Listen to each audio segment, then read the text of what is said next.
The story begins with a sequence of images depicting supernatural creatures and a man dying in his office.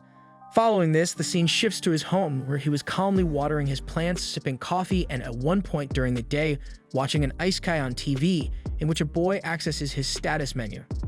Shortly after, while holding a tablet and browsing an online store, he is mysteriously transported to a forest of gigantic trees, where a strange little green girl appears near him. As soon as she vanishes without a trace, the man, terrified, runs through the forest and stumbles upon the skeleton of a warrior with a sword plunged into his chest. Imitating the boy from the TV isekai, he mimics the action he saw and commands the status menu to open. At that moment, a menu appears displaying his information: Kenichi Hamada, 38 years old, as well as Shangri-La and item box. Thinking he's landed in an isekai, Kenichi wonders where his HP and MP are, along with his abilities and magic. Clicking on Shangri-La, he accesses the online store where he usually shops. He then opens the item box, but since it's empty, he inserts some grass to test it before discarding it. Delighted, he comments that being in another world is just too good. To further enjoy the experience, he tries to buy food through the menu, but realizes he doesn't have enough credit. He even attempts to assess the grass he collected to see if he could exchange it for food, but of course, the item is worthless, frustrating him once again. However, glancing around, he notices the sword and the warrior's remains and exchanges it for a snack. After eating, he also buys a shovel and buries the dead warrior out of respect, as he had saved Kenichi. With the money from the sword, he purchases a bicycle, leather work boots, a sports towel, a compass, and a monocle. Biking around, he concludes that he needs to find a settlement and earn money. Later, he prepares a proper meal using a pot, stove, and everything. Leveraging his prior knowledge, Kenichi uses the money he earned to buy items and resell them at a higher price. So far, he has been doing very well in this isekai and was enjoying his stay until a pack of horned wolves appears. Panicked, Kenichi searches the store for something to defend himself. The first thing he sees is a bow and arrow, but having never used this weapon before, he decides to buy fireworks and a blowtorch to scare off the creatures. He throws the lit fireworks towards the pack, and the wolves back off a bit, but they don't give up and stay nearby. Not wanting to be outdone, Kenichi buys a slingshot and shoots at the wolves several times. This time, the wolves finally flee, allowing Kenichi to escape as fast as possible on his bicycle, delving deeper into the forest by late afternoon. As dawn breaks, he is exhausted from such an intense escape. Lifting himself up, he wonders if he has reached the edge of the forest. To check for himself, he buys a ladder, and upon climbing it, he spots a city protected by walls. In other words, now he can earn money. With this in mind, he purchases black pepper and a leather bag to try his luck within the walls. On the way, Kenichi is nearly run over by a young man driving a cart and is surprised to hear him speak Japanese, indicating that communication with the local people is possible. The cart driver offers a ride to Dahlia, assuming that's where he is headed. The young man introduces himself as Fio, a merchant. Inside the cart, there is a woman whom Fio introduces as a traveling bard and companion. After Kenichi states his name, the merchant notes the man's strange clothes and name and inquires about his intentions in Dahlia. Kenichi says he wants to do business, but Fio points out that he has no luggage, leading him to suspect that Kenichi has an item box. The bard conjures her bandolin using hers and plays a song about the fine rain that brought the man and the wind and rain in his trail of journey. His journey will begin from there.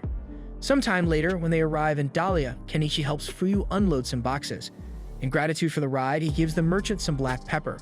Fio wonders why he wants to sell such a dangerous item, as Bacopa, the spice syndicate, holds the monopoly in the region, and this pepper falls under that. If those guys see Kenichi selling this spice, the foreigner will have trouble. However, since it's a personal gift, Fio insists on paying because, according to him, local merchants love to buy things cheaply, but never accept anything for free. With that, he gives Kenichi some strange coins and leaves. Kenichi examines the coins in the item box and sees that they are 1 copper, 1 square silver, and another silver. Since the value of these coins is described, he makes 108,000 yen, roughly $700, something he could never have imagined. By late afternoon, he goes to a tavern, where a girl greets the customer, claiming it is the best in Dahlia. Kenichi informs her he came to stay, so the girl charges 1 copper coin for lodging or a small square silver for 2 meals. As he only wanted lodging, the visitor pays the copper coin, but when he needs to sign his name on the tavern's list, he remembers he doesn't know how to write in the local language. The girl notices his strange clothes and asks if he's looking for an intermediary. Actually, Kenichi tells her he intends to do business on his own. However, she explains that the Merchants Guild will not register someone who cannot read, write, and calculate. The man corrects her that he knows how to do these things, but perhaps not according to local culture. Then the receptionist asks him to imagine if she has 4 bags containing 12 rinkas each, how many rinkas she has in total. Kenichi answers 48, and the girl is impressed with the mathematical talent of this genius. Afterward, she asks for his name to write on the paper and introduces herself as Azalea. Kenichi asks her to teach him the local language in exchange for some snacks from another country as a reward. The woman didn't hesitate and accepted the offer. After enjoying the sweets given to her in Kenichi's room, she became so enamored with them that she made a point of mentioning that there was nothing like it in the kingdom of Kaden. Fulfilling her part of the agreement, Azalea taught the foreigner the native language of Kaden, and he discovered it wasn't so different from Japanese, with the numbers using the same decimal system and digits handled in the same way as Arabic numerals. While posing for a drawing and seeing how quickly the man learned to read and write, Azalea imagined that he would soon become a great merchant and consider becoming his lover. However, Kenichi thought she should avoid an old man like him, especially since he was old enough to be her father. Sometime later, Kenichi finished the drawing, leaving Azalea delighted, feeling noble for having been sketched. She then hugged the man affectionately, emphasizing that he had given her sweets and made her portrait. With that, she dragged the man somewhere and turned off the room light. The next morning, Kenichi went to the guild to register, and the receptionist asked him to fill out a form. Noticing that the papers were handwritten, Kenichi guessed that they had not yet discovered printing. After completing the paperwork and being charged a silver coin for the registration fee, nearly 50,000 yen, which would seriously dent Kenichi's wallet, he requested to pay in installments. As this was possible, the woman handed a guild ID to the foreigner. Kenichi was to keep this ID visible while conducting business, which is why Fuyu had one with him. After leaving the guild, he walked through Dahlia's market and noted that 2 lightly brown sheets of paper cost 1 copper coin, a simple dish cost 1 small square silver coin, and a low-quality knife cost 1 silver coin, which he found expensive. Suddenly, a girl approached Kenichi and offered 10 tricolor fruits for 1 copper coin. Wanting to try a variety, he picked several and took them in a bag, though he had no idea what type of fruit they were. To find out, he stored the food where the names were written. The fruits were called Rinyos, Rinzis, and Rinka, the latter of which Kenichi gave to Azalea when he returned to the tavern. The girl was overjoyed with the gift, as she loved that food. When Kenichi returned to his room, he examined his ID until he fell asleep. At dawn, he impressed Azalea by showing off his carpentry skills, setting up a sales booth by himself. Moreover, the woman noticed the nails he used and explained that hers were too weak, so she wished to buy the ones he had. With this, Kenichi envisioned a profitable business opportunity with that product. Later, he went to his street space to summon his booth that was stored in his item box. A merchant next door glanced at the foreigner's products and showed interest in the nails. Kenichi told her they cost 1 copper coin for 5, so she bought that quantity and introduced herself as Anama. As the hours passed, no one visited their stalls and Kenichi started to get bored.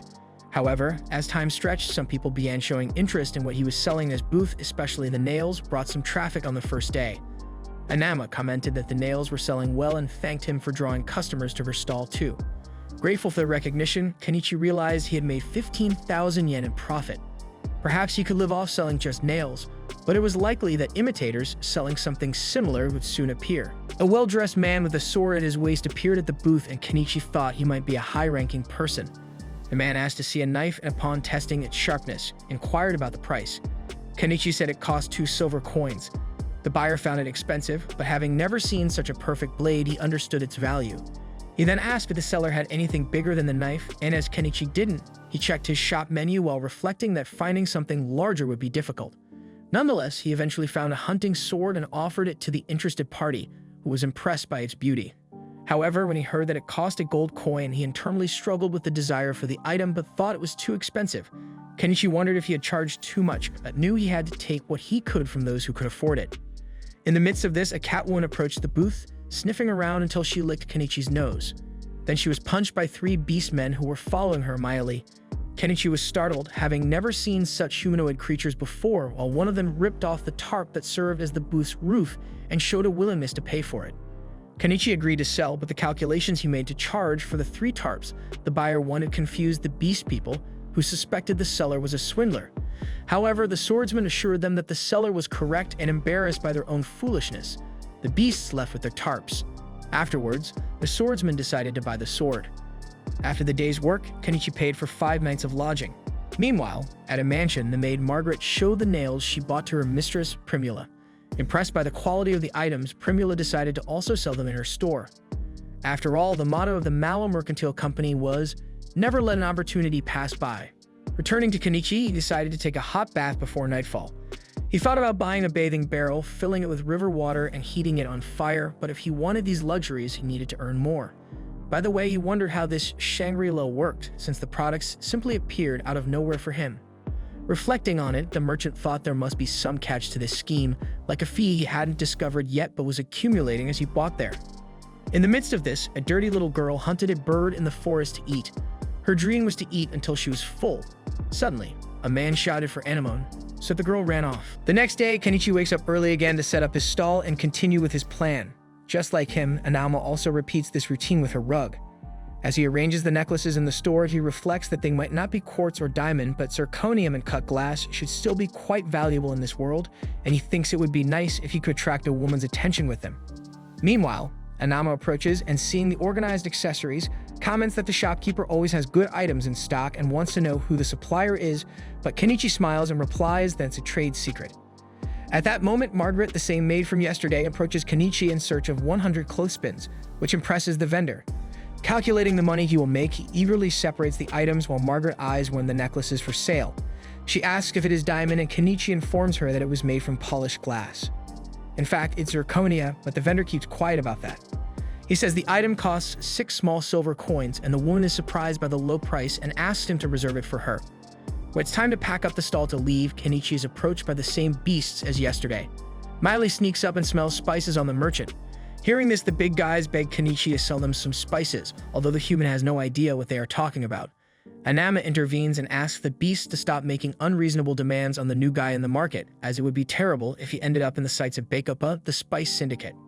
With that, the trio of beast people bow to ask for forgiveness, while the surrounding inhabitants pay attention to the scene and wait for an outcome, imagining that the newcomer would never go against Bakeuppa, even if it involves the soul food of the beast people. Thus, Kenichi knows he cannot sell spices, but figures there's no problem if he offers food prepared with seasoning. So he will make the food just this once, but they must eat near the river on the outskirts of the city.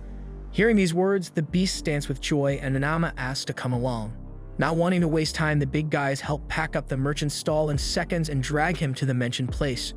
Once there, Kenichi asks his new friend to help by cutting some vegetables, and she asks if they are really vegetables because of the color. Kenichi replies that they are from a foreign land, but they are quite tasty. To diversify the menu, the beast people catch some fish and eagerly await the meal. When it's finally ready, they get excited with all the enthusiasm possible, and when they try this type of food prepared by a human for the first time, they fall madly in love at first bite. Anama even comments that they are eating with silver spoons looking like nobles, but Kenichi corrects in his mind that they are stainless steel. The beasts emphasize that a drink would go well with this dinner, and Anama tells them to show some restraint. But Kenichi is more relaxed and remembers that everyone is having fun, so he buys a 4-liter bottle of shoshu online. The condition for the beasts to get this drink is not to tell anyone about this meal, and everyone agrees easily. A bit later, talking alone with the man, his fellow merchant asks if he isn't being too generous, but he sees nothing wrong with forgetting reality once in a while. Miley approaches and asks for more drink, and the human takes the opportunity to introduce himself. Similarly, from right to left, the beasts introduce themselves as Myakuro, Naimelo, and Nyanji. After that, the quartet of beast people take a dive to digest with mastery, and Kenichi throws a bar of soap for them to take a decent bath. After the bath, the merchant buys beds and warm blankets for everyone to lie down on the grass, and the people pass out right there, while Kenichi admires the sea of stars that enchants the sky with its beauty. When dawn comes again and the guy returns to the inn, Azalea questions if he stayed out all night, but not that she cares since he paid for the room. Seeing no problem with the intrusion, he tells her that he took a stroll with the beast people by the river, but Azalea responds that he could have stayed with her instead of some beast woman. Kenichi argues that there weren't only women there, so Azalea slaps his clothes and releases some silky and shiny beast woman hairs. Later, as he begins setting up his stall, the man wonders if Azalea has started to hate him because of this, but the truth is that he doesn't need women in the peaceful life he's seeking. In the midst of this, Margaret leads her mistress to the foreigner's store, then Primula approaches and enchants Kenichi with her extraordinary beauty. After controlling his feelings, he asks if the client came to buy the item he set aside for her, and Margaret makes the payment before receiving the necklace and passing it to her mistress. After hearing that the item was made of glass, Primula looks more closely and asks if the vendor is sure it's not real diamond. Kenichi confirms it's polished glass, but still the woman wants to take a look at other necklaces in case they are available. Promptly, the store owner shows more similar items, and Primula is impressed to see that he uses an item box to store them. Seeing everything there, she formally introduces herself to the shopkeeper and asks him to meet her father, the owner of the Mallow Mercantile Company. Anama tells that the Mallows are major merchants in Dahlia, and that the company's boss is a kind-hearted and much-loved man. Listening attentively, Kenichi sees this as his chance to gain contact with the major company. Soon after accepting the proposal, on the way, he comments that he has never traveled in such a fancy carriage as this, and Primula replies laughing that the nobles have even more extravagant carriages. Then she tells that she hired a craftsman to try replicating the clothespins that Kenichi sells, but the professional ended up not being able to do it, as according to him, the metal of the clothespin may seem simple, but it requires advanced technology to be made. Without delay, they arrive at a mansion that leaves the man in awe, although Primula insists it's small compared to a noble's home. Inside, Mallow introduces himself and praises the visitor's manners for doing the same. Kenichi presents the items that captivated the man's daughter, and the company owner himself seems to have fallen in love with them. Primula whispers something in her father's ear, then he asks Kenichi if he indeed has an item box. The younger salesman confirms he does, though it's small, and the older one shows his on the table. He used this box to make his company what it is today. In turn, Kenichi shares that he only uses his for storing crops, which prompts a laugh during the conversation. Speaking of which, the visitor asks why he is there, so Mallow offers Kenichi a position as a supplier for the merchant company. The visitor wonders if the tycoon can find the right market for these items and sell them for even more profit, and Mallow assures him he can. In that case, Kenichi asks if it wouldn't be easier for the businessman to buy at his store and resell them later. Mallow comments that Kenichi might not like that, and he indeed confesses he wouldn't. Additionally, Mallow reveals there's a chance company rivals might make a better offer, and securing a deal would be a way to ensure that doesn't happen. By the way, the businessman makes it clear that he couldn't stand any competitor signing an exclusive contract with Kenichi, as that would be the silliest thing a trader could do. Moreover, one of the secrets to the great profits of Mallow's merchant company is, don't be fooled by the profit in front of you. You might miss an even better business opportunity. With that said, Mallow offers to split the profits 50-50, and Kenichi shakes hands with the experienced merchant. With that handshake, the rookie gains tens of thousands on items he could buy for 2,000 or 3,000, meaning the deal is in the bag.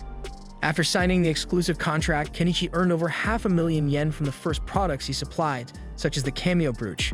Enamored with the brooch, Primula herself offered 10 gold coins for one, equivalent to 2 million yen, or about 77,000 Brazilian reais. Therefore, because of deals like this, Kenichi's balance in Shangri-La had already exceeded 8 digits, so he decided to buy a house. After all, now that he had money, the middle-aged man could start the peaceful life he always wanted. Always with this in mind, he crosses the outskirts of the city until he reaches the more remote forested areas. At one point in the forest, he decides he'll set up base there. However, when he returns to the inn and finds Azalea in his room, she warns him that the area is very dangerous. Kenichi acknowledges this and argues that he won't live too far from the city walls, but the girl insists that his desire is odd. In the following days, despite his friend's warnings, the man mows the grass on the plot where he will build his home using a modern mower, also purchased at the Shangri-La store, of course. The problem is that it runs on fuel, which is an issue. To solve this, the trader bought mixed gasoline for 2-stroked engines, which is quite expensive. After all, there's not much choice besides that, since they don't sell fuel there. Eventually, he builds a road leading to his land, and after that, cuts some trees with a chainsaw and an axe. However, after completing this task, he tries to store the huge logs in his item box, but it wasn't possible due to their size. To solve this, he summons the electric saw and splits the logs into smaller pieces so he can finally store them all. Once done, he discovers that the wood only fits if it's no longer than 10 meters. After that, seeing that night is approaching, the man decides to leave the rest of the work for tomorrow. When the sun rises again, Kenichi Hamada resumes work on building his house. Alone with a shovel, he digs around the extensive root of a tree to remove it from the plot where the house would be. However, considering he still has many others to dig up and he's already exhausted from the first, he throws in the towel and buys a backhoe. The problem is, he soon realizes he spent 1.2 million yen on impulse. To make matters worse, this vehicle runs on diesel, which they also don't sell in this world or at Shangri-La. To not waste the investment, the man buys kerosene for camping equipment, but before throwing in the excavator on a whim, he decides to test it on a diesel generator to avoid damaging the vehicle. In the end, after all this trouble, he manages to start the generator and celebrates his success. When night falls, Kenichi takes a bath in the nearby river, although he knows he needs to do something about the insects before they get to him. At that moment, the man remembers Azalea recommended an insect-repelling stone sold at the tool store near the market. When morning comes, Kenichi goes there and is greeted by an old man who, according to the trader himself, looks very much like a wizard. As the attendant comments that he has never seen Kenichi in these lands before, he shares that he came from outside, and the old man shows interest in buying interesting products from foreign territory. Hamada asks if the store has any insect-repelling stones, and promptly, the attendant extends his hand and informs him that it costs 3 silver coins, a price the buyer finds too expensive. To bargain, he offers 2 oranges, and the seller reduces the price to 2 silver coins with the fruits included in the deal. After buying the stone, Kenichi sets up his tent and learns from Manama that the old man is a walking encyclopedia in Dahlia. That said, the man notices a wanted poster on the wall. The criminal depicted is Shaga, the leader of the bandits in this area. Meanwhile, deep in the forest, a man sells the little girl with blue hair, and she is placed in a carriage full of girls. However, the carriage is attacked by Shaga's gang along the way. Returning to the protagonist, he's having fun with his new diesel-powered toy, pulling out all the roots in the middle of his plot. Despite the great effort, it's all for his dream of a peaceful life in this world, although his balance after buying the excavator is quite sad. The next day, the merchant goes to Lord Malab to show the sugar he wants to sell. Kenichi had high hopes for this product, but judging by the man's reaction when tasting the food, it seems he didn't like it much. Malab states that salt and sugar are indeed precious, but the kingdom holds exclusive rights over them, so he cannot purchase from Kenichi. This frustrates the merchant as he thought it would yield a good return, but he had another ace up his sleeve, jewels that could fetch some money. After the meeting, Primula walks through the city and sees merchants passing through the massive gate of Dahlia, but she knows that the professional who has stood out the most is someone she knows, Kenichi Hamada, with his incredible products never seen there before. Upon returning home, Kenichi figures he made 15 gold coins in his dealings with the Mallow company, and with that, he can buy his long-dreamed wooden stall, which was priced at an impressive 1.7 million yen, about 65,000 rias. However, as soon as he buys the product at the store, the house is thrown to the ground completely dismantled. He reads the item's description and discovers that he had to assemble it himself, which is why it was so cheap. Not knowing what to do with all that wood, Kenichi sits atop the pile and laments the work he'll have. Still, he retrieves his tractor and gets to work. To improve his situation, the beast men he had met went hunting and found the man on the way. So to repay the food he made for them that day, the beasts helped Kenichi build his dwelling. Meanwhile, the human kept his stall in the market, and several weeks passed with his friends assisting in the construction. It took just under a month for the wooden cabin to stand. After all that work, Kenichi lies in his new bed to relax, but he's far from finishing everything he plans for the place where he will live. In fact, he needs to arrange electricity, besides painting the walls and the ceiling. Kenichi took another month to complete these tasks. He made the fences, treated the wood, and prepared his bathroom to recycle waste as fertilizers. He added a kitchen with a sink and, for electricity, installed 20 solar panels. Moreover, he built a small stall outside where he could use a drum for bathing, which he filled using a gasoline tank to transport water from the river. Delighted, he enjoys his first bath in the middle of the forest since arriving in this new world. At that moment, he realized that his life as the ruler of his own domain had officially begun. The next day, he informs Azalea that he's moving to his new house, so he thanks her for everything she did and bids farewell, to the young woman's surprise and sadness. In the late afternoon, Kenichi arrives home and summons his bicycle to enjoy a ride and takes some pictures in the forest flowers, but someone was willing to spoil that day. An arrow shoots out of nowhere and hits the ground in front of the bicycle, causing Kenichi to fall hard. To make matters worse, more arrows were shot at him, so the man had to run for his life until he took cover behind a tree trunk. Looking around, he realizes that it was the beast people acting aggressively. Not to be outdone, Kenichi pulls out his slingshot and shoots several times at the attackers, managing to knock one down. Then he sets off some firecrackers to scare the beast people, while summoning his tractor to put an end to this mess. Seeing the huge contraption approaching, the beasts finally flee. After getting rid of the danger, Kenichi tries to understand the motivation behind the attack, until he hears the moan of a feline injured in the woods. Quickly, the man goes to the animal and sees it with an arrow embedded in its thigh. As the animal showed hostility when he approached, Kenichi buys items for the arm and neck to protect himself from a possible bite and removes the arrow from the feline's thigh, which is already too weak to react. Then he cleans the wound with saline solution and uses alcohol and ointment to disinfect it, along with some painkillers. After doing this, the man fears the animal might not survive, so he decides to take it home in a wheelbarrow he bought just for that. Since there are likely no veterinarians in this world, Kenichi goes in search of some healing magic at a store, where the merchant says it was lucky the guy found the lynx, as their pelts are highly valued in the market. Later, he returns to Analma, who finds it strange that he rescued an animal. Amid this, Miley arrives unexpectedly and quite excited, as according to her, lynxes are messengers of the gods in her culture, and she would love to see the feline. Seeing the injured lynx, the girl is sure that the dogmen did this and vows not to forgive them for this reason. Kenichi applies more ointment to the animal's wound, which ends up licking the product, so the merchant decides to buy a neck collar to prevent this from happening again. Miley asks if Kenichi is a doctor, and he says no, although he knows first aid. Happy because of the care he took with a sacred animal, the beast woman decides to thank on behalf of the lynx by hunting some birds, which serve for the barbecue at the end of the afternoon. After eating, the freeloader lies in bed and announces that she will spend the night there. Kenichi asks about her job, but the girl is more concerned with the lynx. The human warns that he only has one bed, so Miley takes the opportunity to suggest that they sleep together. Thus, that really happens, and Miley sleeps like a good kitty on top of the man. Several days later, the lynx was recovering well, so the homeowner started working on the plantation. The problem is that, to water the plants, he would have to fetch water from the river every time, which is a huge hassle. To reverse this, the man thinks about digging a well. At night, things were calm while he slept near the lynx until the image of a huge tree appears, where Kenichi slept in the lap of a woman with purple hair. Then the lynx jumps on the poor man's belly, as if saying it's already well. To confirm this theory, the feline goes to the door and makes it clear that it wants Kenichi to open it. When he does, the man watches the animal head into the woods and wishes it a good life. In the following days, Kenichi took some more time off from his stall to tend to his land and complete the well. A week later, he finally managed to pump water directly into his bath barrel. Amidst this, to his surprise, Primula showed up at his house, marveling at everything around her. She explained that she was worried because Kenichi had disappeared from the market for so long and Miley had told her about where he was now living. By the way, she asked what on earth that giant metal thing was. Not knowing how to explain the tractor he had acquired, Kenichi fibbed that it was a familiar he had summoned, and that Primula must keep it a secret that he knew how to use magic. Having gotten himself into this pickle for free, Kenichi wondered if this woman might use it to blackmail him, though he thought she would never do that, being who she was. As the sun was setting, he asked if it wasn't time for the town gates to close, and Primula confirmed it.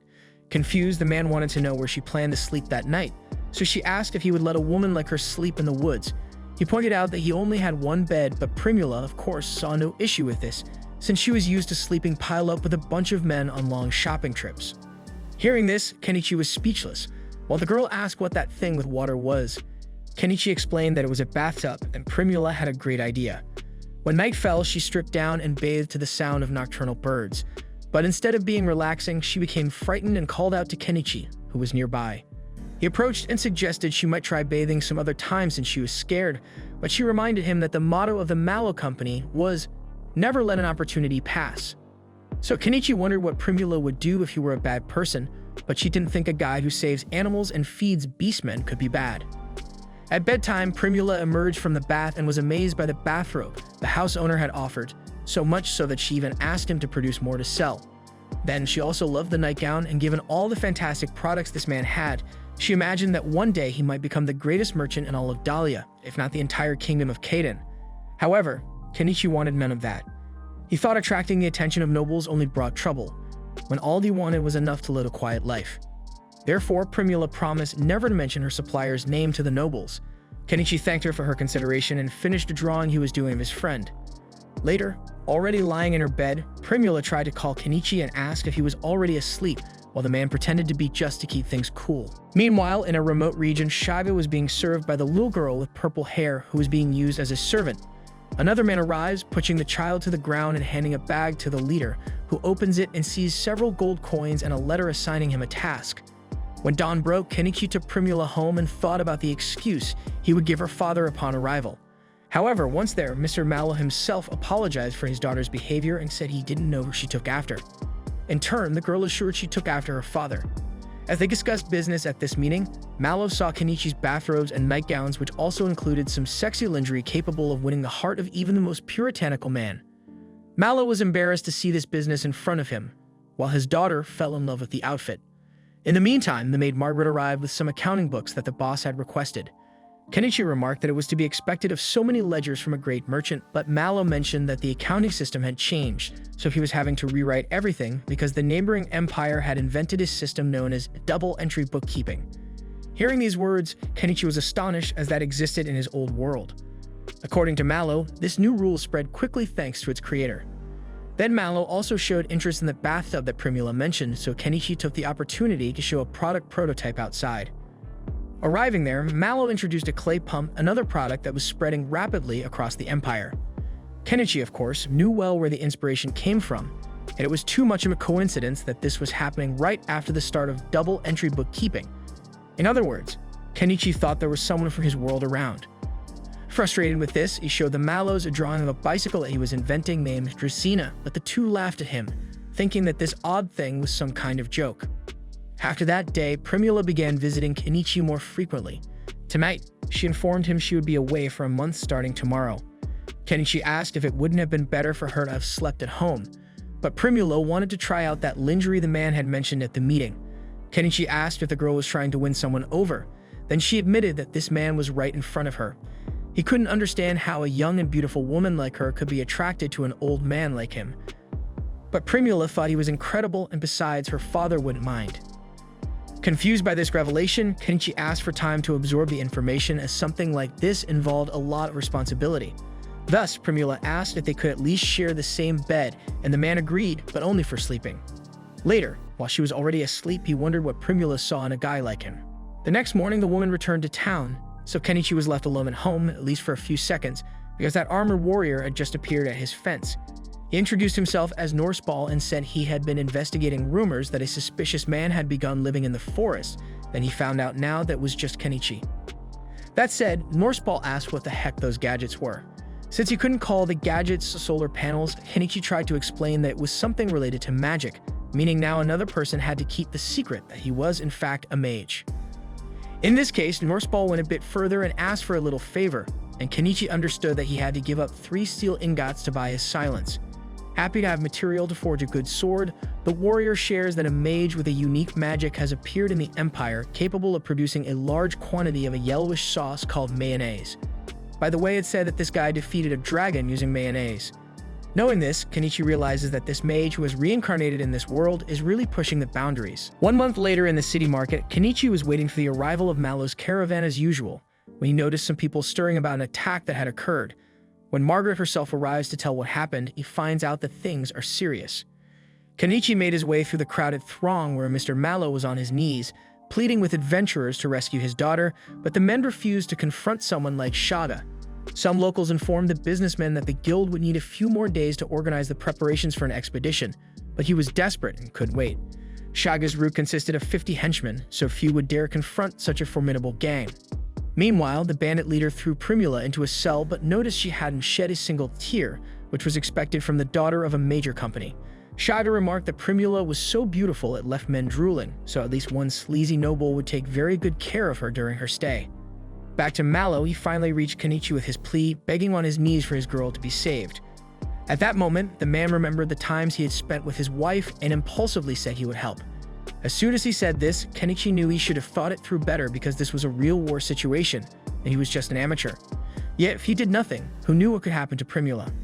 Moreover, he now had the Shangri-La, which would be a great help.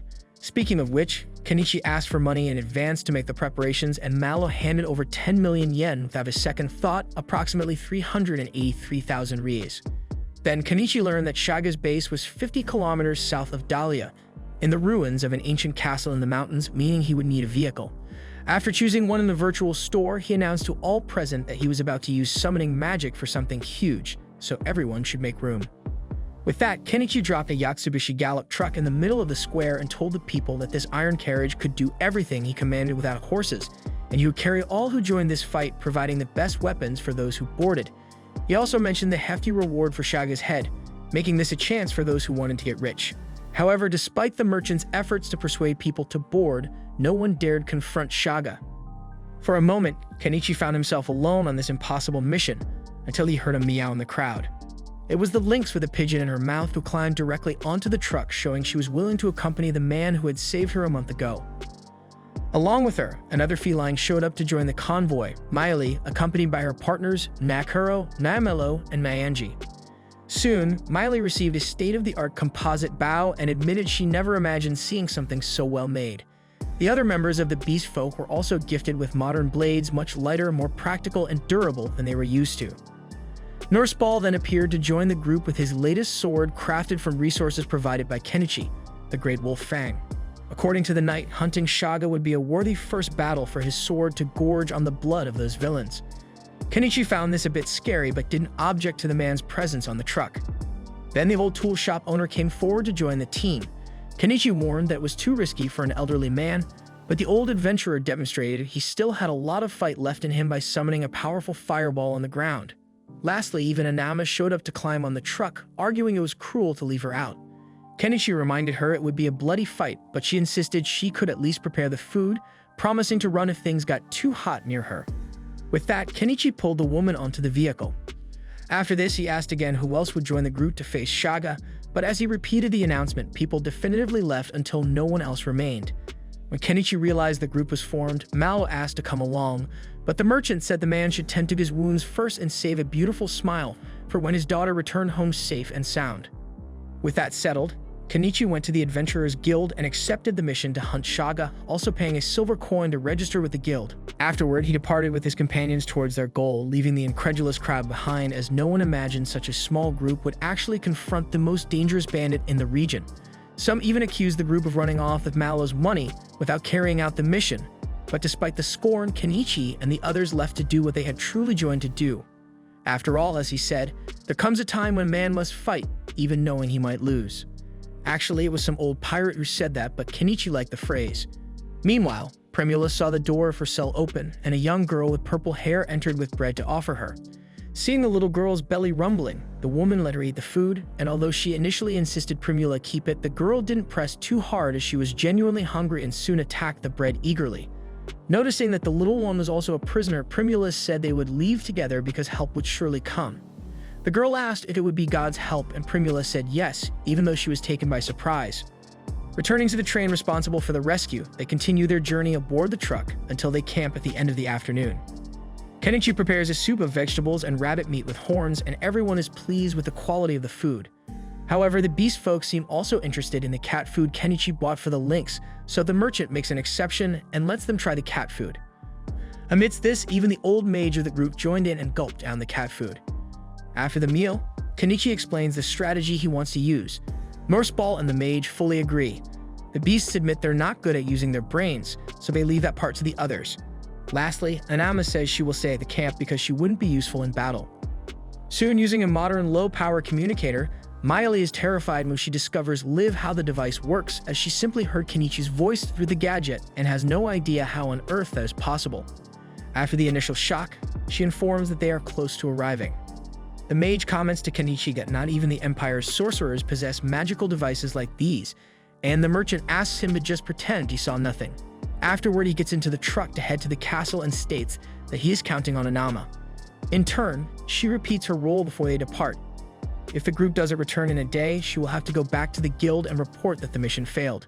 Finally, the truck leaves to start the crucial part of the plan. In the middle of the night, Kenichi asks through the communicator what Miley is seeing, and she reports that the wall has watchtowers with guards, but the men are getting drunk.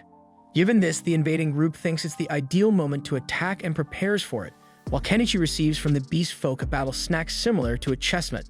When he bites into it, he tastes an extremely bitter flavor, and when the effect hits, the man goes completely loopy for a moment. Even though he was about to face death, he simply couldn't stop laughing. When driving towards the enemy castle, the man felt like he was in a game of Mario Kart, where everything was flowers and nothing could stop him. Meanwhile, in the castle, the men who could stop Kenichi keep drinking around their bonfires. In the castle cells, a somber aspect sets the pace of the environment. Outside, Miley points her bow and remembers Kenichi's instructions. She will be the first to act to eliminate the guards. In the midst of this, the two gate guards notice the glow of the truck's headlights approaching and think it's some kind of monster, until arrows pierce their skulls and their lives instantly. Having done that, Miley returns to the truck, and they head to the main door. As agreed earlier, the old mage took responsibility for dealing with the entrance, so he casts an explosion spell that definitively destroys the gate, ensuring the vehicle's passage. As planned in the meeting before the attack, the convoy would attack while the enemies were drinking, as they would be drunk and without armor. When the truck enters the castle, the allies ask the sorcerer to cast another spell like the first, but he warns that he can't do any more for today. One way or another, the fighters descend from the vehicle and initiate the attack, catching the bandits completely unprepared. Now, although the beasts and Morseball were indeed formidable warriors, Kenichi was like a blind man in a shootout and didn't know how to act. Amid this, a thug comes up behind him with a knife, but the lynx manages to knock the man down in time, allowing Miley to finish him off with an arrow. At that moment, a large number of men emerge from inside the ruins with all their fury, making the invaders apprehensive, except for Kenichi, of course, who was protected by the effect of the dubious nut. As if he were playing a video game, he summons his backhoe and leaves the bandits unresponsive, even more so when he turns on the vehicle's spotlight and charges at the men. The beast folk take advantage of this moment of hesitation to resume the attack, along with Norseball, who demonstrates great skill by easily defeating the opponents with his wolf fan. Amidst all this, Kenichi uses his bulldozer mercilessly and breaks down the walls of the ruins in search of the cell where Primula is. At one point, he hears screams coming from the other side of the breach, and seeing that intense light coming out of the hole, the purple-haired girl thinks she is facing God. Meanwhile, Kenichi doesn't see Primula anywhere and becomes even more worried. At that instant, Shaga appears holding a woman hostage, thinking they had come to rescue the noble. To show he's not messing around, the villain tears part of the woman's clothing and tells her that if he had known things would come to this, he would have had his fun with her before. Amid this, without showing what he's doing, Kenichi asks Miley to notice where he's pointing the laser sight on Shaga. Even without looking, the cat swings her ears to stimulate her senses. Kenichi explains that he's going to blind the thug with this light, so the archer will take him down with her bow. As said, Kenichi points the laser at Shaga's eye, who drops Primula. At the same moment, Miley shoots the target in the shoulder, giving time for the hostage to flee into Kenichi's arms. The thug doesn't let it go and prepares to throw his sword, but some mysterious wind blows him away, leaving him face to face with Miley, who has her bow pointed at him once more. The humanoid cat promises she won't miss this time and fulfills her oath by hitting the leader's forehead. Primula continues running until she actually reaches Kenichi and hugs him. Perhaps because of the nut, the man feels a tremendous urge to grab the girl right there, but does everything to hold back his impulses. After the rescue, Nyanji rushes back to the camp to inform Anama of the mission's success. Kenichi bought clothes for the captive women and arranged for them all to have a bath. Moreover, for the girl with purple hair, he gave Primula a pair of scissors to cut the child's hair. Delighted with the scissors, the woman forgets her predicament and asks if she could sell these in her company. Then, realizing her towel had fallen, she runs off embarrassed. After bathing and dressing, the youngest girl introduces herself as Anemone and presents a letter sent by the dishonorable noble Shaga mentioned, who was responsible for the kidnapping. When the group returns to the camp, Anama cries with relief upon seeing everyone safe, as Isinol was lost.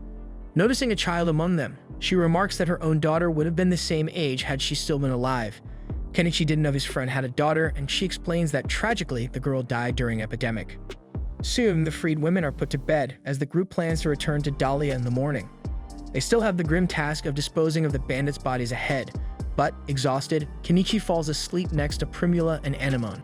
The next day, he drives the group back to town in his car, and seeing his daughter get out of the vehicle, Mallow is moved as he rushes to embrace Primula. As a savvy businessman, he comments on the high quality of the girl's blouse, leading them both to excitedly agree that it could sell well in his store. Kenichi finds it odd that their heartfelt reunion morphs into a business meeting until Mallow personally thanks him for what he has done. Meanwhile, the businessman asks if Kenichi placed the mission's spoils in the item box, and Kenichi confirms, embarrassed, that yes, after all, his box is carrying an absurd amount of junk. The day before, while the people were eating, Kenichi learned that the heads of the slain enemies should be placed separately in the item box as proof of their defeat, identifying the wanted individuals.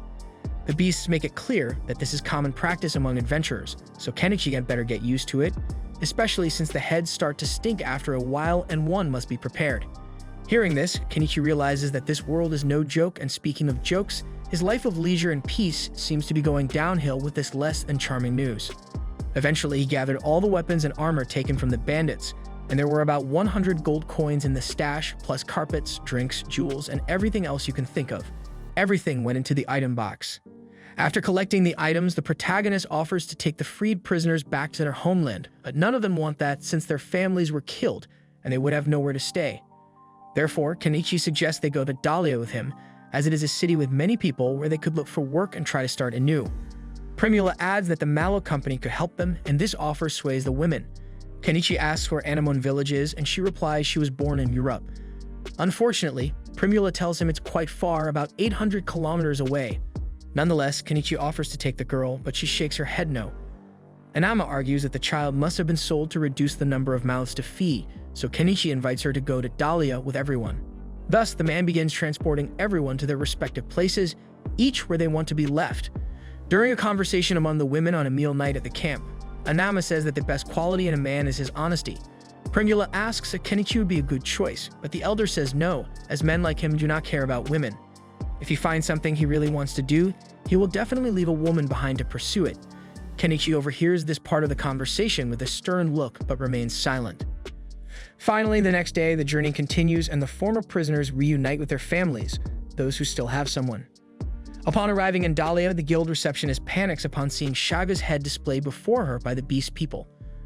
Another employee comes over and asks how many heads the adventurers have, and Kenichi answers that there are 52, shocking everyone. Later, as the guild members start examining the heads, Kenichi steps aside to catch his breath, but the wizard comes over and remarks that the young man's magic is exceptional, as is his item box, which will certainly complicate his life if the nobles discover what he can do. About this, Kenichi remembers that as long as everyone keeps quiet, everything will be fine, and if things get ugly, he'll leave right away. At this moment, Norseball arrives and announces that he's about to see the local lord, Count Asclepius. Kenichi asks if he will report that nobles were involved with Shaga, and the knight confirms. The inspection of the heads lasts until dusk, and the total payment is 861 gold coins. After receiving a sheet with some reward for the service provided, Hanama returns it, feeling she did nothing to deserve it. In truth, she would like to take care of Anemone because of what happened to her son, and Kenichi understands the woman's need to have someone to look after, so he gives her that responsibility. As they leave the guild, Kenichi sees the people celebrating in the streets the fact that Shaga was killed, along with the true responsibles for the successful expedition, such as the Beast People. Speaking of them, since Anama refused the reward, Kenichi divided it among the other 7 members of the group, so it was 123 gold coins each. Kenichi goes to the Lynx and gives her some food, saying he decided to spend the night in the city as the gates close at that hour. To make the most of the night, he heads to the Azalea Tavern, where a woman sings about someone who opened the gates of hell.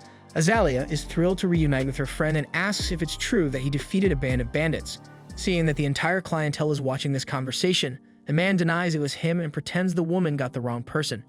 Internally, Kenichi thinks that if he told Azalea it was him, she would take the reward from him before he received it.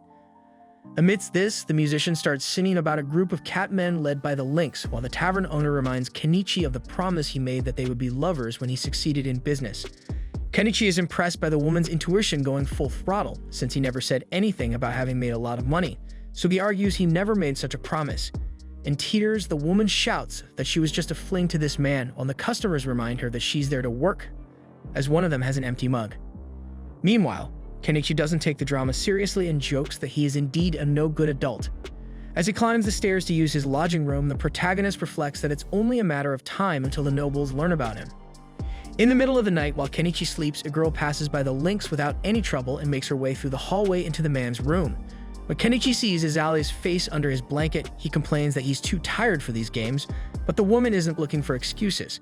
Since it's been a while since they last met, she thought they could have a bit of fun. As she speaks, Azalea shamelessly strips off her clothes until the couple realizes that Anemone has burst into the room, watching them along with the Lynx. In the end, it's the little girl and the feline who end up sleeping with Kenichi. The next day, Kenichi thinks that Anama might be worried about the child, so he goes to the market to look for her, but the woman isn't there. The catmen are hungover and have no idea where the merchant might be, so Kenichi decides to take care of some tasks, such as selling equipment taken from bandits, which nets him 32 gold coins. He then sells items from Shadmet to the Mallow Company for 35 coins, and later, after selling furniture and boughs at the old man's tool shop, he earns another 22 gold coins. Altogether, this earns him 17,800,000 yen. Divided among the 7 members of the expedition team, each will receive 12 coins.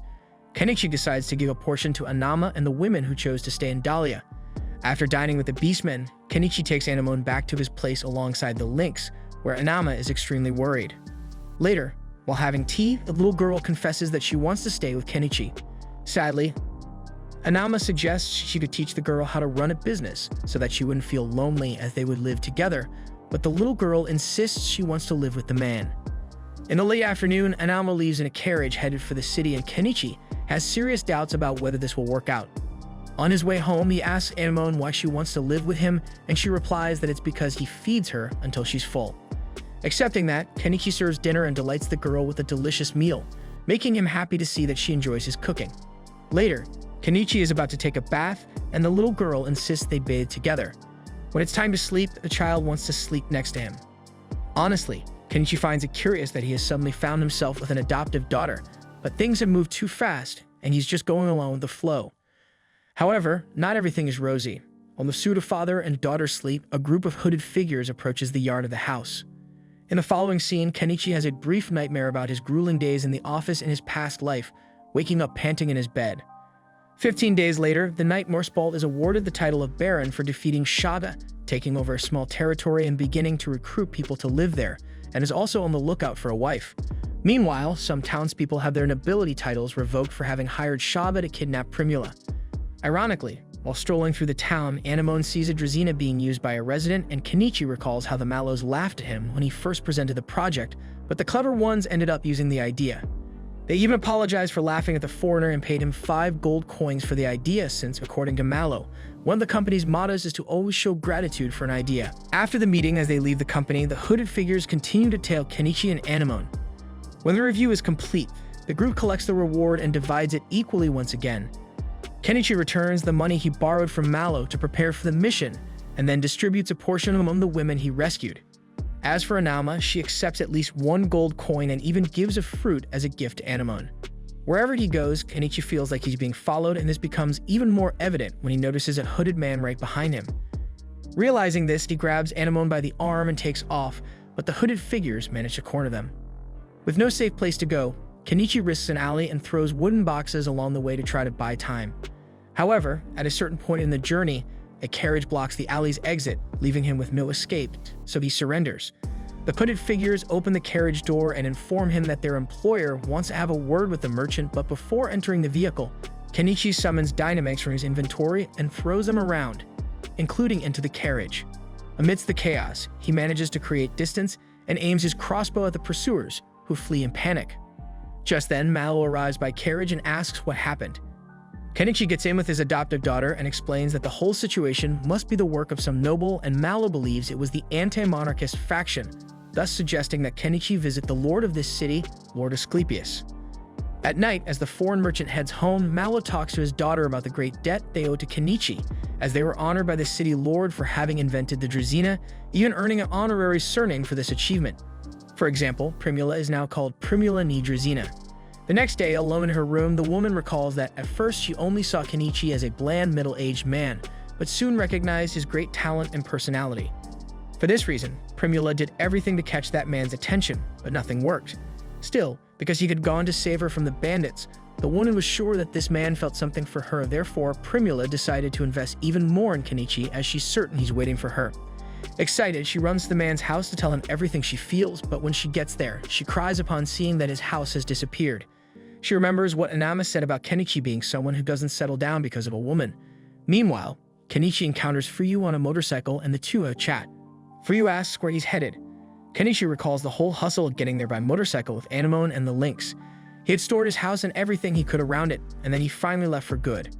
Remembering this, he tells Fuyu that he's embarking on a journey with no set destination with his family in search of the peaceful life he has long dreamed of. In their quest for new land, the group stops to grab a bite, and Kenichi prepares a freshly caught fish for a meal. At the moment, they are 100 kilometers from Dahlia, and about 6 kilometers from the next town, Estrantia. After finishing the fish cake soup, the man serves his chosen family and thinks to himself that this is indeed the life he always wanted. Mid-lunch, during a reflective moment, Kenichi recalls Anemone mentioning she is 12 years old, but she seems too small for her age. After eating, he launches a drone and discovers that the river where they stop flows into a lake. It seems Estrantia is beyond this lake, so he invites the little girl to search for a spot there with a good view. Once there, the child and the lynx have fun in the water like never before. From Anemone's side, she always prayed to God for salvation. Throughout her tough life journey, she even shed some tears. After all, she is just a little girl. However, now she is on a new adventure with her god and savior, Kenichi. After a great outing at the lake, Kenichi asks Anemone what she thinks about living there, and the girl is immediately excited. Thus, he conjures his wooden house once again and prepares for a new life. Watching the child hug the lynx affectionately, the adult realizes he has never named the feline, then suggests names like Kuro, Black, or Tom, but neither are to their liking. Thinking it over, he considers the animal's fur and decides on Velvet, which means velvet in Portuguese. Right then, he decides a good nickname for the lynx would be Vel, and both love it. At night, the child writes her own name without needing help, and Kenichi celebrates her learning to read and write. Eventually, he checks and finds that the Shangri-La store doesn't sell diesel, so he uses kerosene for now, but would love to find a cheaper fuel. Once he saw on TV about biodiesel made from used cooking oil, so he buys some books to study the topic. Lying in his bed researching this method, Kenichi sees Anemone entering his room and taking an interest in the reading, even though she doesn't understand it. Kenichi explains that the book is not in this country's language, meaning the girl couldn't read it, but she says she could learn the language spoken in the man's country. With that, Kenichi buys a copy of The Little Mermaid and lets the girl learn some Japanese words on her own. The next day, while removing camouflage from his solar panel since it was sunny, Kenichi hears a noise in the bushes and, fearing it might be a monster, quickly buys a crossbow to handle the situation. However, Miley jumps out of the bushes with a bow on her back and yells that she finally found her friend. Right away, she complains about being left behind and having a hard time following the scent of the lynx and the carriage. Then Miley enters the wooden house and Anemone is happy to see her friend, and Kenichi informs that the Catwoman will live with them from now on. At lunch, Kenichi asks if Dahlia is still the same since he left, and the Catwoman says that Morseball proposed to Primula, and Kenichi imagines that this is the typical marriage for status. Honestly, he wished he had attended the ceremony. Later, the residents of the house take a bath to clean up and relax, and Miley discovers the wonders of a hairdryer, which in her case works for her whole body. The following day, she and Anemone keep an eye on the Little Mermaid book, and the cat finds the illustrations very explanatory. Listening to the conversation, Kenichi learns that even without knowing how to read, if it's an illustrated book, people can understand the story. So he thinks it might be a good idea to produce illustrated books about fairy tales from his world, but first he decides to ask the girls if there are some in their world. Right away, Miley mentions the Antique Queen and the Holy Knight, for example. Anemone adds the tale, The Forest Elf, and Kenichi shows more interest in the latter, so he asks the little girl to tell the story for him to note down. Anemone tells about an elf who lived in a forest and fell in love with a human prince, but all people from both races were against their union, and the elf nearly dies in a conflict that starts because of this. However, thanks to the power of the fairies, she escapes to a safe place, and the two live happily ever after in the depths of the forest. After noting each part of the story, Kenichi buys a mimeograph printing kit and puts into practice his plan to build books based on local tales, leaving Anemone and Miele amazed when they see in front of them a book ready with a story they've heard all their lives, something completely new for both. Suddenly, Kenichi notices a canoe approaching the riverbank, with a human and a beast man inside. Quickly, he tells the girls to go inside the house as there are people approaching and it's uncertain if they pose any threat. To defend his territory, Kenichi approaches the invaders with his crossbow at hand, but the man from the canoe explains that they are residents of Santanka, the village on the other side of the lake. Kenichi asks if there's any law preventing him from living there or anything of the sort, and the man replies that yes, but only if there are bandits in the area, so they came to check. Moreover, he observes that the intruder seems well armed, so Kenichi explains that he is a merchant who had trouble in his town and had to flee. At that moment, Velvet comes to caress her owner. Then the Beastman is surprised to see a large lynx so comfortable with a human, which means it's impossible for him to be someone bad. Thus, the human from the canoe trusts his partner's word and introduces himself as Crouton, while the Beastman is named Naanius. Next, Kenichi takes the two to the backyard of his house, where Crouton says he worked for the kingdom of Estrantia, thus he ends up taking care of these matters. Naanius sees the girls inside the house and comments to his partner that there seems to be no problem around, so the human agrees and apologizes for the inconvenience. Putting that aside, he sees the books produced by Kenichi and asks if they are for sale. Later, during a meal, Miley asks if the homeowner has sold his books yet, and he replies that Crouton has a daughter Anemone's age. After the meal, while Anemone stays home reading, Kenichi heads to the forest and stores medicinal plants in his inventory. Miley arrives and hugs the man from behind, whispering that Anemone is not around. Seeing that the cat was hinting at something, the human asks if she is in heat. In the following days, Kenichi builds an external shed and begins synthesizing biodiesel inside it. Wearing his hazardous material protection suit, the Japanese man feels such intense heat that occasionally he has to throw everything up in the air and jump into the lake to cool off. It was a dangerous job involving a deadly toxin, but if successful, Kenichi could create a much cheaper fuel. On one hand, expectations were high and he was very focused on this, but on the other, there was a certain little girl who was sulking because she hadn't been getting much attention lately. As if out of nowhere, Kenichi approaches the child and invites her to make a new illustrated book. Getting no response, he mentions thinking about going to Estrantia and invites his adopted daughter. Miley appears at that moment and accepts the invitation, even though she wasn't invited, so Anemone decides to join in. Since Miley had been to this city many times, she was responsible for showing the way while Kenichi and Anemone rode a motorcycle. Since they couldn't take the direct road there, they had to make a 10 kilometers detour. Upon arrival, Kenichi heads to the local adventurers guild and is greeted by a staff member who caught attention due to her extravagant physical attributes. After regaining his composure, the man informs that he wants to register at the guild. The woman asks for identification, so he shows the item that proves he is registered in the Merchants Guild and the Adventurers Guild in Dahlia. Miley, also wanting to register there, says she is a formal adventurer in Dahlia. After evaluating the man's ID, the receptionist apologizes upon discovering she's speaking to Kenichi Hamada, who defeated the feared Shada, but he asks the woman not to speak loudly to maintain his privacy. Amidst this, Anemone shouts that Kenichi is the strongest god that exists, leaving the man even more embarrassed. Regardless, the receptionist says the cost to register at the guild is 1 silver coin.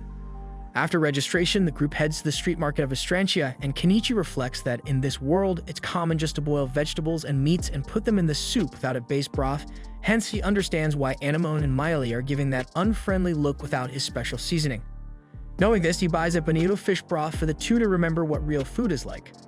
Amidst this, he notices 2 suspicious men looking for someone, while Cruton enters a dark alley with his daughter. Putting that aside for the moment, he continues his stroll through the market with the girls until they find a tool store called Snowflake.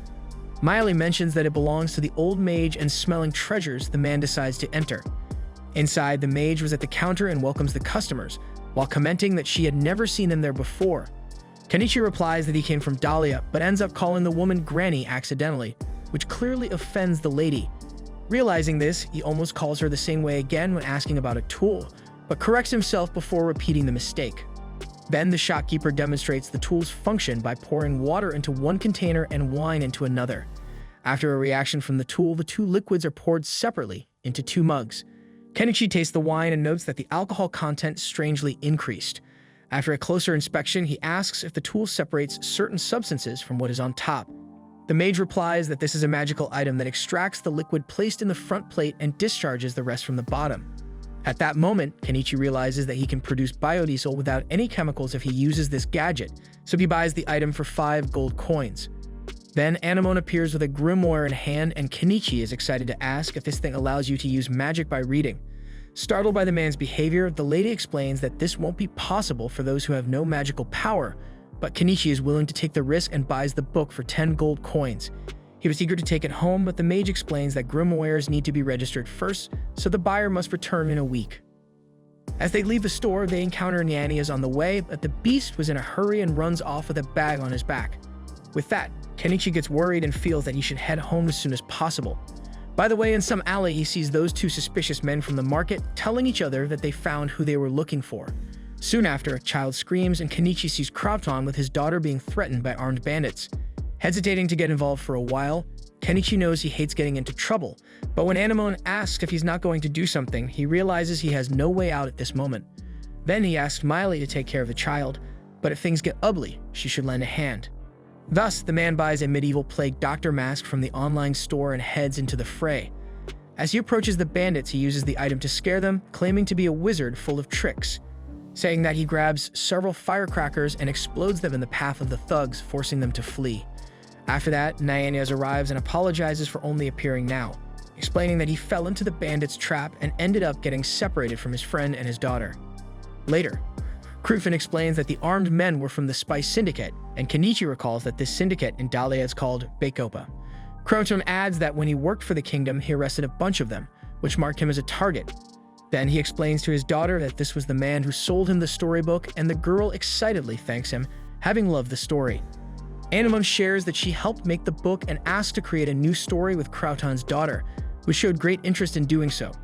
Thus, the two introduce themselves and become friends, something that pleases Kenichi, as it's always good to see a child making their first friend of the same age. A few days later, Anemone eagerly awaits the arrival of Mary, who approaches by canoe with her parents and Nyanias for a visit. Kenichi had prepared a feast for the arrival of the new friends, who are amazed by the spices the foreigner used in his food. Afterwards, they spend the entire day having fun, especially the children, until the late afternoon comes along with time to leave. After that, Mary and Anemone begin to visit each other every day, and Kenichi also gets to know the village of Santanka, where Cruton's daughter lives with her family.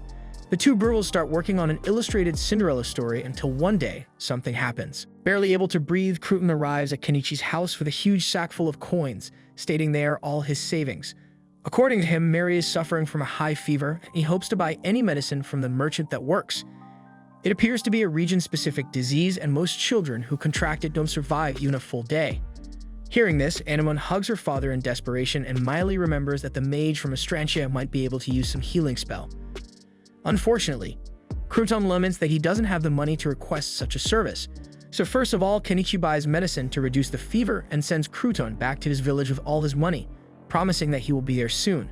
Having done this, he leaves Miley to take care of Anemone and sets off on his motorcycle. At night, in the village of Santanka, the mage says that Mary has chicory fever, which is very difficult to cure with magic.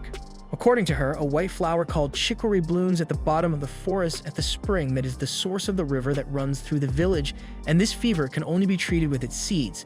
Thus, Kenichi, Crouton, and Naianias decide to set off in search of the cure, needing to return by at the latest tomorrow morning.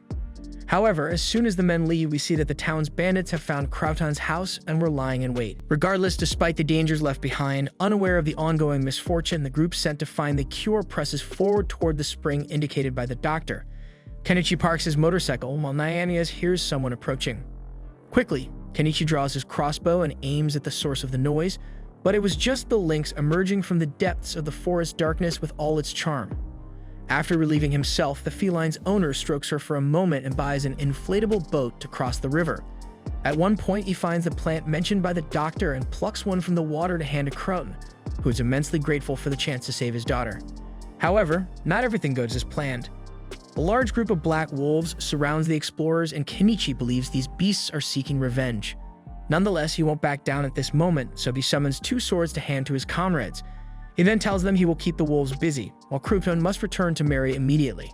Both the man and Naianias are outraged at the thought of leaving their partner behind, but as Kenichi lights his firecrackers, the merchant insists it is for the best. After all, Mary is in a race against time. With no chance for argument, Kenichi immediately throws the firecrackers at the wolves to drive them away, and Naianias puts Crouton on its back and runs back to the village. The problem is that some wolves chased them and encircled them, making Kenichi think that Crouton is the target for some reason. Meanwhile, the henchmen who were after Crouton hide in the woods and vow to make the man pay for what he did, while a dog man seems to control the wolves with a flute. In the midst of the conflict, Naianias and his partner are violently attacked, but defend themselves with the swords, frustrating the bandits who had hoped for an easy surprise victory. To make matters worse for them, Velvet pounces and knocks down the two men and also climbs the tree where the dog man is and takes his flute. Because of the change in the behavior of the black wolves, Kenichi realizes that the humanoid dog controlled the pack with his instrument, so he orders Naianias to carry Crouton away as quickly as possible. The dog man manages to free himself from Velvet and goes back to controlling the wolves, but Kenichi believes that a cat man running at full speed will leave the lupines behind. However, for some reason, the black wolves stopped obeying the bandits' commands. At that moment, footsteps so heavy that they shook the ground around the entire territory could be heard as a gigantic beast approached and scared all the wolves away. Without delay, the bear-like creature quickly closed in and delivered a powerful blow to the dogman, severely injuring him as he was thrown far away.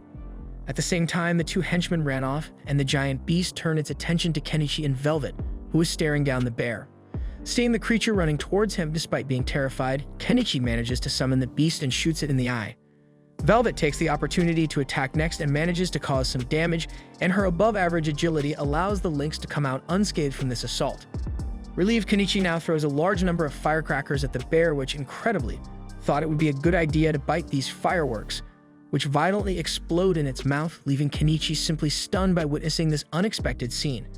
Thus, he summons his backhoe, spins 360 degrees, and drops the bucket on the creature's skull, ending the conflict. After confirming the victory, the human heads directly towards the fallen dogman. Later, he arrives by motorcycle at Crouton's house, where Mary is still lying in bed. However, the doctor states that the worst is over. The child's father thanks his friend again, as does the mother. Not being the type of guy who is used to this kind of attention, Kenichi is unsure of exactly what to say, so he decides to have a chat with Crouton outside the house.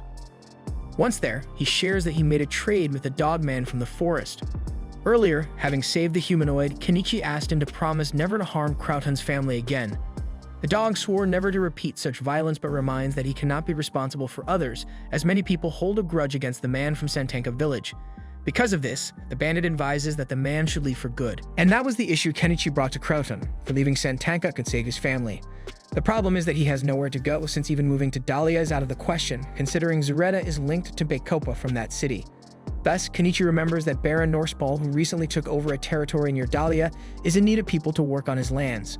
With a recommendation from Kenichi, a personal friend, Norseball would certainly be happy to welcome the new worker. For this reason, Cruton feels grateful, but would like to discuss it with his family first. The next day, back at Kenichi's house, Miley climbs on him and complains that he didn't invite her to such a cool outing, but the man argues that there wasn't time and someone needed to stay to take care of Anemone. Speaking of the child, she thanks the man for saving her great friend. A few days later, Crouton and Nyannias left for Norseball's domain. Still recovering, Mary asks if Anemone has finished the illustrated book of Cinderella, but her friend insists on doing it with Mary only when she feels better. As the child is still not healthy, the plan was for the father to go ahead and later come back to fetch the family. In the midst of it all, Kenichi and Miley notice the presence of the dog man.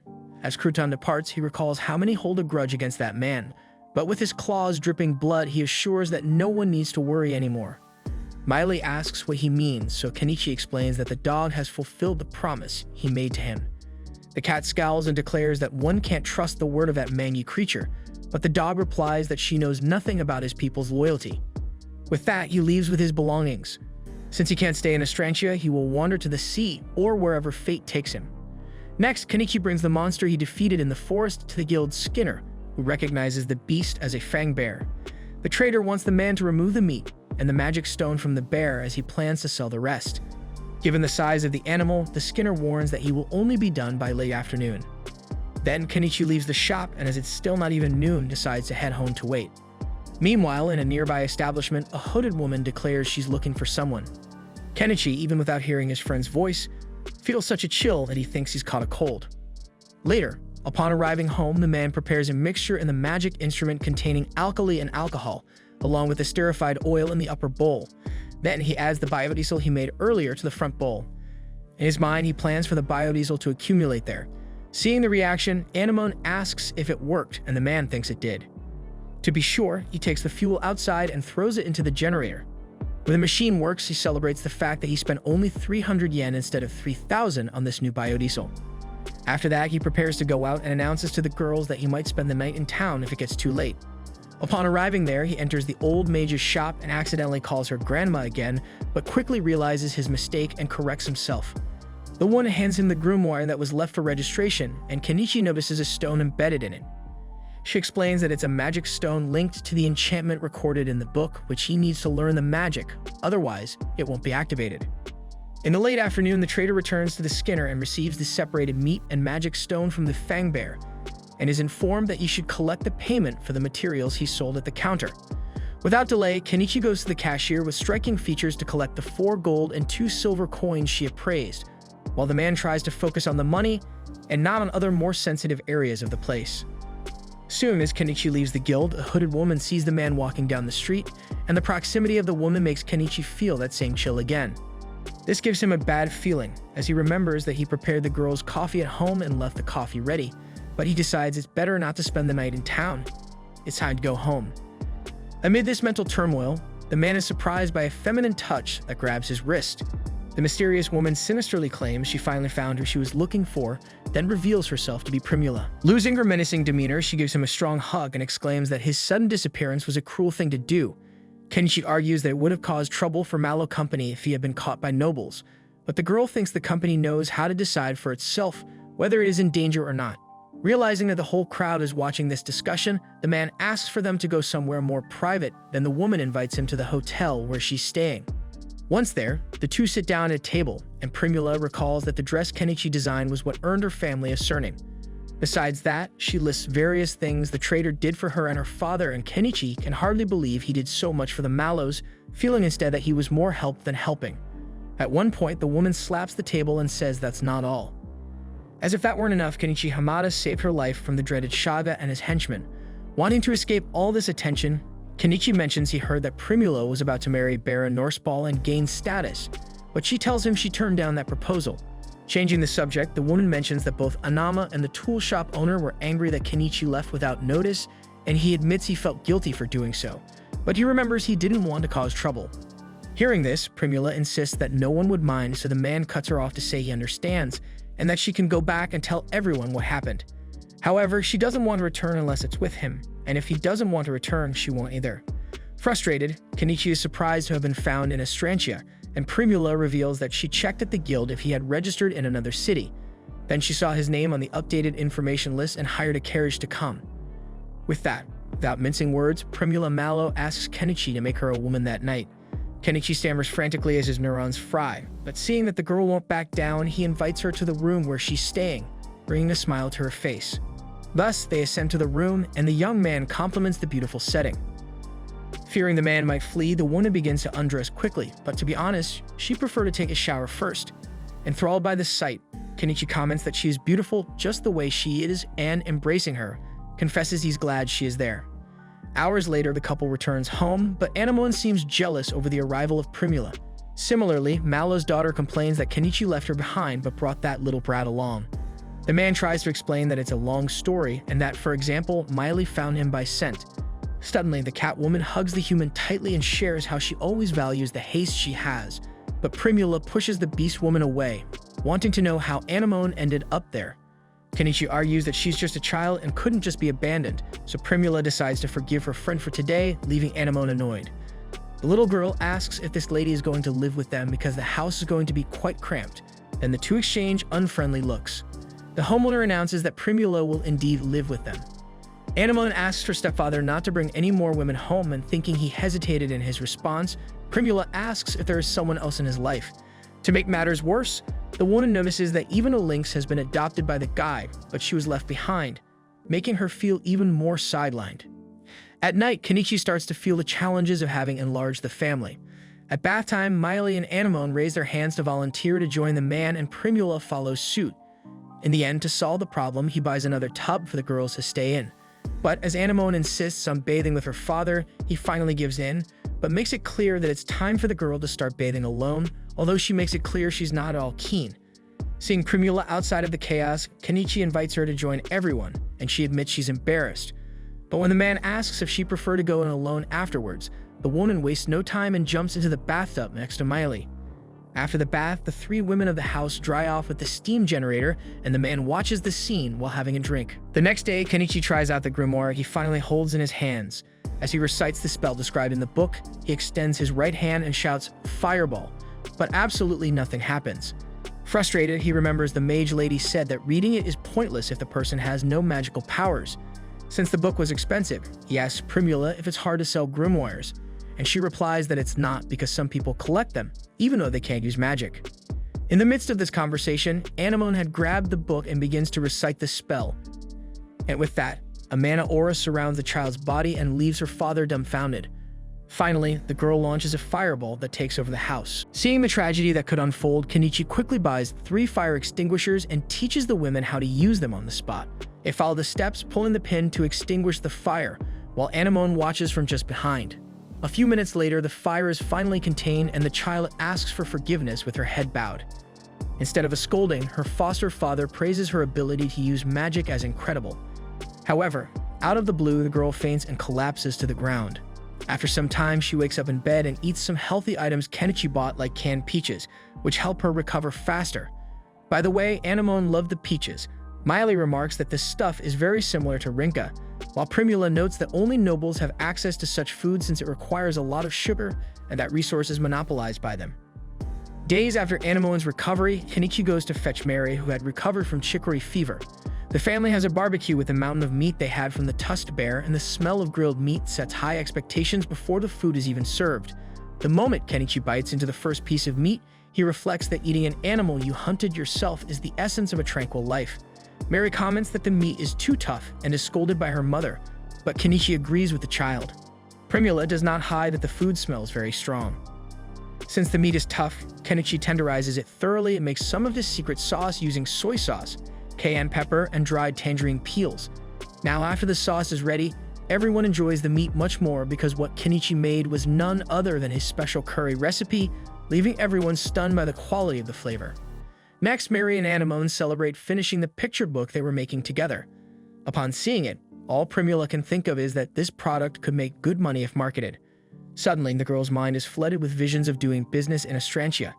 Kenichi reflects alone that this woman is indeed a born merchant and wonders if perhaps it was he who sparked this flame in her soul. By the way, he asks what else she would sell besides the book, and she mentions that she could sell the bear meat pot au feu and cooked rinka. Anemone's mother emphasizes that even in Ostrantia, you won't find a soup as delicious as this, and Kenichi thinks it was because of his sauce addition, as he added enough sugar to justify that it's the sweetness of the rinka. By the way, Anemone's mother asks if Primula really will serve this food in his stall. Could she repay them for everything they've done for her, since she feels guilty for not being able to thank Kenichi enough? Referring to Primula as Kenichi's wife, she remembers it would be the merchant's first time in Ostrantia, and having experience as a waitress could help her with that. Kenichi thinks that's asking too much, while Primula only cares about the fact that she was called the wife of the man of her dreams. Mary offers help too, claiming she's almost at the age to start causing trouble, so Anemone goes along and decides to help as well, not wanting to be far from her father. The next day, the man took Primula to do business in Ostrantia. Upon arriving, the first thing he does is buy a cart for the vendors to start their work and sell the food in the middle of the town. In no time, people line up to try the dish, as only nobles have access to this type of food, and now common peasants are indulging in this pot au feu marvel. However, things start to go wrong at one point. Two men complain that their soup had a fly in it, but Primula defends herself, arguing they take great care to prevent that from happening, but the customers don't accept the mere suggestion that they put the insect in the bowl themselves. Meanwhile, Kenichi pilots a drone to the plateau at the top of the cliff, which was completely untouched, and surely many medicinal herbs and vegetables could be found there. Behind him with binoculars, Anemone comments that there are many beautiful and shiny stones there, while the adult confesses he has never seen a pink mineral like the one there, and he can't help but feel that a resource like that must be worth a fortune. Now the big problem would be mining it. In the late afternoon, the protagonist returns to the city and meets his companions. Primula is moved to tears as she reports that they sold all the food and picture books. Hearing this, Kenichi thinks to himself that this girl has a knack for this kind of thing that he can barely imagine. Beside his friends, there is a beast woman, so he asks who she is, and Primula explains that it's a complicated story. Earlier, when the trouble with the customers and the fly in the soup occurred, this beast woman appeared and told them that the men put the insect in the food and commands them to empty their pockets if they want to prove her wrong. Instead, the two scoundrels run off, and the problem is neatly resolved by the beast woman. For this reason, Primula hires her as a bodyguard, and the beast seems grateful, as she earns a silver coin just to ward off some troublemakers now and then, and it really is hard to find such an easy job. By the way, she introduces herself as Naimena, and Kenichi asks her to take good care of his friends. When they arrive home at night, Miley asks who this new woman entering their territory is. Kenichi explains that Primula invited the new bodyguard to dinner, so the cat is relieved to have thought the man had found another woman again. Velvet approaches the owner sadly and caresses him, causing the man to return the gesture of affection. Noticing the presence of a large lynx, Naimena bows before the sacred animal. At dinner time, the beast woman falls in love with the bear meat stew but admits it would be perfect with some wine. Luckily, the host had summoned home and serves his guest, who joyfully downs a glass, having never tasted such delicious wine. Kenichi reflects that it was the cheapest one from the online store, but no matter. Soon, as Naimena thinks she's in paradise, Kenichi offers her a bath, and Anemone quickly volunteers to heat the water. The task is performed in an unconventional way by the child, using a fireball spell that instantly heats the bathwater. Naimena wastes no time and dashes to the water, while the man of the house asks if there's any problem with casting those spells in succession. Primula explains that the more you use magic, the more you enhance your skill, which surprises him. Eventually, the girls enjoy the bath, while Naimena scares the others by pretending to be a noble enjoying a luxurious bath. After the bath, all the women dry off, and the guest has the nerve to lay down in a bed and declare she's going to live there. Miley loses her patience and makes it clear there's no room for one more, leading to a heated argument. However, they soon turn their attention to Kenichi, who's teaching Anemone to read, write, and do arithmetic. He believes that options for women are limited, so it would be good to broaden her job possibilities. Naimena agrees, adding that women without proper education often end up selling their bodies, until Kenichi suggests bringing in Mary to learn something about business from Primula. Anemone confesses she'd rather learn more about magic to go on adventures with her dad and slay a dragon, but Kenichi dampens her spirits by revealing he just wants a peaceful life.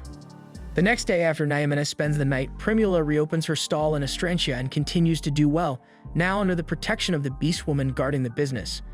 As for Mary, she and her mother receive a letter from Crooklyn at home, while Kenichi enlists the help of Miele and Anemone to finish building a scaffold to climb the cliff.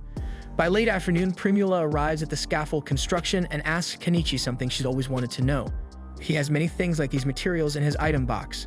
He confirms he does, but he can't show everything inside even to a friend because everyone has secrets, just as Primula hides things within herself that Kenichi has no idea about. With that said, the man questions if the woman has lost trust in him and kisses her without another word. After the kiss, he makes it clear this is the girl's chance to return to Dahlia if she prefers, but she insists she doesn't want to leave. Looking annoyed, Nyamena asks the couple not to get too excited in front of her or she might be tempted.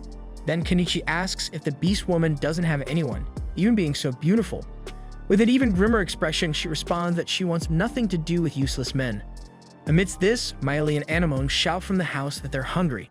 The following morning, Kenichi is cutting the grass in the yard with his modern tool from planet Earth, and Primula takes a day off because the man said he was going up the cliff. He asks the two beast women to fetch Mary and her mother, Cineria, which puts Anemone in a great mood. The two kids play near the beautiful lake and can see the village from afar. Once at the top of the cliff, each person seems in search of something different. Nyamena shows her friends a handful of spreading mushrooms, which are delicious. Miley spots a different bird flying in the sky and promises to bring her bow next time. Anemone and Mary find some red and blue snapdragons. Meanwhile, Kenichi is there for the pink ore he spotted the other day, and with the help of an electric hammer, he manages to extract a stone from this resource to store in the item box and evaluate. This ore is called rhodonite, and a stone this size is worth about 200,000 yen, meaning just this stone alone pays back the value of the hammer he invested in. Therefore, as he collects more and more stones from that mineral, the merchant celebrates, anticipating the money filling his pocket. At the end of the day, he puts the bear meat in milk to marinate and lose its smell, in addition to preparing Swiss chard with the spreading mushroom Nyamena found. According to him, the name of this recipe is gyoza. After the preparation period, it's time to serve the meal at the table, and all the residents gather to share the dish. There isn't a soul at that table who isn't enchanted by the unique flavor of that recipe, as well as by the mayonnaise. By the way, Nyamena comments there was a mage from the Empire who created this mayonnaise with magic. Kenichi knows well that it's the same guy who introduced to this world the concept of double-entry bookkeeping, the jar pump, and apparently this mayonnaise too. By the way, Primula asks if the guy used magic to create this sauce, and he shares that he uses some simple things like egg, vinegar, and oil. Realizing this would sell like water in the desert, Primula rushes to write down the recipe, but the cook would love to eat in peace before anything else. As he tastes another piece of the food, he evaluates that it really needs Swiss chard and a gyoza, that the bear meat doesn't detract from the flavor, and that the mushroom gives a nice twist to the taste. Soon he notes that it would be great in a soup, if using a thicker dough, and Primula confesses she would love to sell this recipe at her stall. The man remembers that this would be a lot of work, but the merchant is willing to hire people to get the job done because one of the secrets of the Mallow Company to make a profit is go after people to help, but don't forget to give a proper payment. At night, Kenichi gathers the girls to showcase his own fireball trick. With that, he pours a drink onto the lit grill, causing a burst of flames to rise. A few minutes later, the bear steaks he was grilling for the barbecue were ready. When Nyamena tries this delicacy, she falls obsessively in love with the meat and asks about the aroma emanating from it. The grill master explains that it's the scent of the brandy he used to marinate the meat and mask its strong smell. Hearing this, the Catwoman hugs her boss and confesses that she has a request to make, while Miley and Primula watch the scene with visible envy. In the next scene, he's serving brandy to the beast, who apparently enjoys a good drink. He advises her to go easy since it's a strong beverage, but once she smells the alcohol, she can't resist and downs the entire glass. Overjoyed by the free drink, Nyamena quickly becomes boisterous and hugs the homeowner again, declaring she will never return to the city. That is, until Miley pulls her hair to keep her away from their master. Yet Nyamena shamelessly asks to live there with meals included. Miley screams that it won't happen, but Kenichi and Primula like the idea, considering the bodyguard to be quite honest. Primula, in particular, is relieved that the beast woman is only interested in food and drink rather than men. Later, when being shown to her room, Nyamena asks about the rent, but Kenichi clarifies that he won't charge her anything. This scares the beast, who thinks the human wants to tame her by offering free lodging, but he explains that he just needs the bodyguard to help Primula with her work. With that, he bids her goodnight and turns to leave, but Nyamena grabs him from behind and asks if he really intends to enter a woman's room and leave without doing anything. At that moment, Miley bursts through the door, furious, and the two engage in a brief competition for the attention of the human male. A month later, Primula's stall has expanded to the point of hiring new staff and has been renamed Corolla Restaurant. One of the new employees introduces herself as Iris, full of charm, making Primula jealous by clearly stating she is the man's wife. According to what Kenichi has heard, Primula taught Iris to cook and manage the business to open other branches of the restaurant. At night, the businesswoman reveals that having branches will allow her to have more time to chase after her husband if necessary. Over the days, Kenichi extracted 15 million yen in rhodonite. Anemone began to collect medicinal herbs from the forest at the cliff's top, while Meili and Nyamena hunted animals there. Corolla Restaurant rented a warehouse to prepare products and started making about 200,000 yen per day, aiming to reach 70 million per year. With this money, she opened 2 more branches and raised the profit expectation to 200 million for the year. Thanks to the sauce that Kenichi buys from Shangri-La, the food at Corolla stands out from the rest, giving them a significant advantage. The day after, in a castle, a girl named Lilith is informed by her mother that bandits near Dahlia have been defeated by a mage who summons iron beasts. It appears this mage lives near Astrantia, a clear sign that their path is being guided by the spirits. Hey guys, the source will be in the comments. Make sure to subscribe to the channel so you don't miss the upcoming videos. See you.